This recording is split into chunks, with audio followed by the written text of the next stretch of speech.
Hello guys, alam niyo ba guys na mga binata na yung aking mga alaga? Di ba si Sky?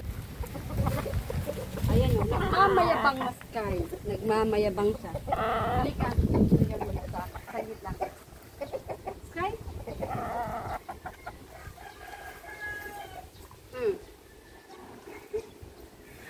Di ko alam kung routine na ba niya yun na pag bago ko sa kuhanin, titikman niya na muna yung kamay ko kung may pagkain akong dala. Oo, wait lang. Ayan o. Ayan siya. Malaki na siya. Talaga naman. Ayan. Ayan na si Sky. Binatang binata na. At syempre, hindi lang siya yung binata na. Kasi, nandun yun yung mga puti. Si Genos at saka si Kidlat. Ayun din nakatulog sila dun banda. Pero, papakita ko sa inyo maya-mayang konti. Parang nasa Korea lang ah. Sige, silaglagan pa. Mga bulaklak yan na nagsisilaglagan. Medyo madalong din eh, yung panahon ngayon. Medyo dumidilim, maulap. Ito naman na. Oo, sige na. Bibitawan na kita. Ayan.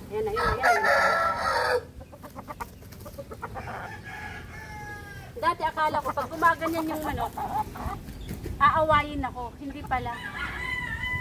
Kasi talaga, naku, totoo talaga nang sinasabi ng karamihan na pag hindi mo alam yung isang bagay, iba yung approach mo. Kasi dati, pag gumaganon siya, feeling ko aawayin niya ako. Hindi pala ganun. Alam talaga nila, ugali talaga nilang naggaganon sa mga manok or sa tao nag-aalaga sa kanila. Tapos punta tayo doon kay Genos at saka kay Kidlat kasi yun talaga, hindi ko talaga sila normal na kinukuha everyday.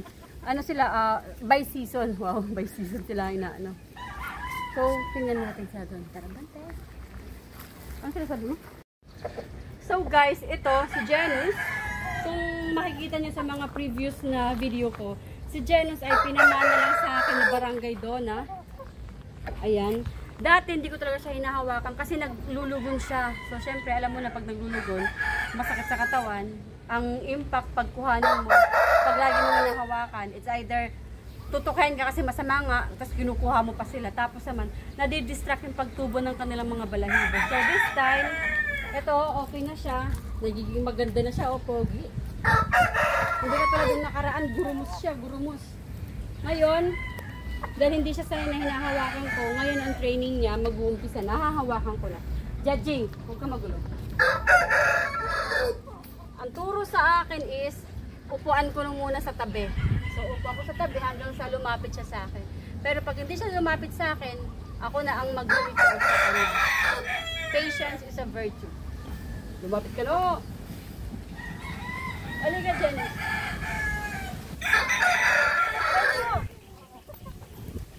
Wala naman akong pagkain dyan. Ay. Halika, Genos. Hindi naman yung kanyang pagtuka sa akin, hindi pang aaway, pecking. Kumbaga, testing the water. So, ganun siya. Tinitry niya kung dangerous ba ako or meron ba ako sa kanyang masamang balak. Kung lulutuin ko siya sa kaldereta, makanyan. Ganyan yung kanyang thinking. Pero ngayon, alam niya na, di ba? Komportable na siya dyan. Kasi alam niya na hindi ako threat sa kanya. Na ako nagpapakain sa kanya. Na, this is me. I'm friendly. Ayan. So, ayan na si Genos. Tingnan nyo naman. Maganda yung kanyang tubo ng kanyang balahibo. Natulog. Tapos naman, maganda yung tubo ng kanyang tahid. Kung makikita nyo. Ganda ng tubo ng kanyang tahid. Ayan, oh. Oo. Hindi, oh. Ayan. Tapos naman, ngayon, yung kanyang tali dito, nililipat-lipat yan kasi para hindi madistorbo yung tubo ng kanyang tahid. Kasi kung hahayaan mo lang siya all duration, may pagkakataon na yung kanyang tahid umiba ng tubo, yung lumihis kasi nandun nga yung kanyang tali. Tapos naman, tingnan yung kanyang pulok. Okay na. Hindi ka tulad ng nakaraan, guru-gurumos talaga siya, oh. Ayan, ngayon, okay na siya, oh. Tinulugan niya na lang tayo. Porbida dolor. Yung kanyang buntot, ayos, ayan, oh. Diba? Ganda ng tubo.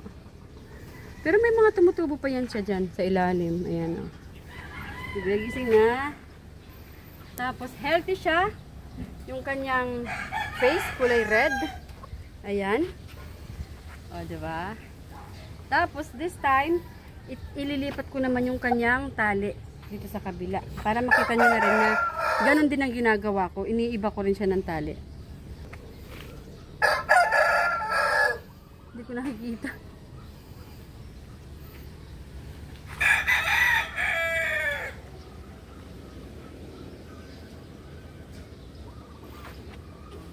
Wait lang. Hindi ko nakikita eh. Ayun. Wow. Hindi naman masakit. Talaga naman masakit, bebe. So, ayun na siya. Ngayon, hindi na naman siya magiging komportable. Tutukain na naman yung kanyang tali. Tingnan nyo. O, baba ka na. Baba na.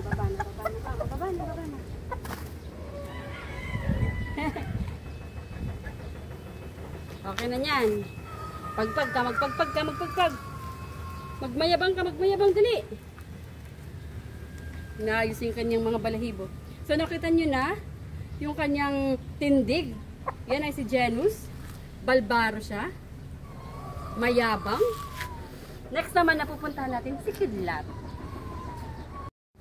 This time naman, pagkatapos kay Janus, pupuntahan natin si Kidlat.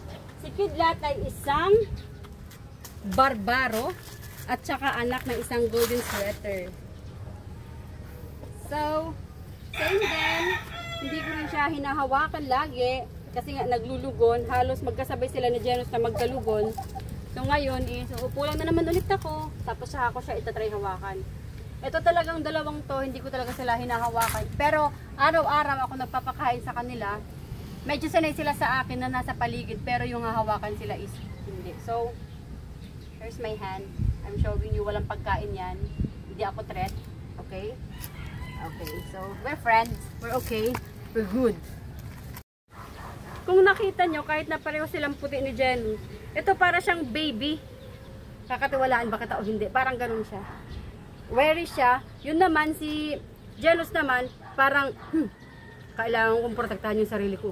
Kaya, ganun. Ito naman parang, okay, sige. So, nag-okay na rin yung kanyang balahibo, tapos na rin siya maglugon. Ayan. Clingy. Tapos, yun din, papalitan din natin yung tali sa yung ano niya. Lilipat ko rin dito sa kabilang paa. Okay na yung kanyang buntot. Tapos, dati, di ba sinabi ko na dati, ito sa akin, si Kidlat, biglang nalagyan ng pangalan kasi ito yung pinakamalaki sa kanila. Pero ngayon, halos nagkakapantay-pantay na sila at halos nahuhuli siya ng laki. Hindi ko alam bakit. Baka hanggang dun lang talaga yung kanilang difference ng paglaki. Si Janus at saka si Kidlat is magkapatid lang sa tatay, hindi sila magkapatid sa nanay. So, palitan natin yung kanilang paa dun sa kanyang tahid. Magpapatulong lang ako.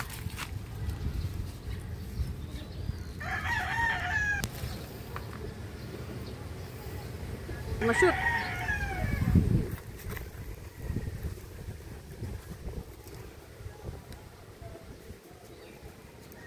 Parang mas baby yung tahid nito. Ayan o. Parang mas baby nga yung tahid niya. Ayan.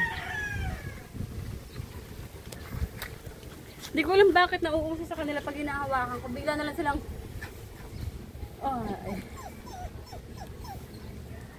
So guys, ito na si Kidlat. Natutulog pa rin siya sa kanyang buhay.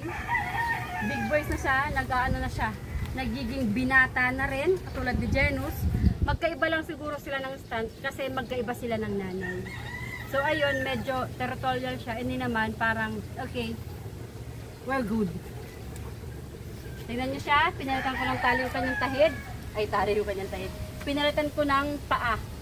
Yung kanyang pagkakano ng kanyang tali. Sige na. Sige na. You walk.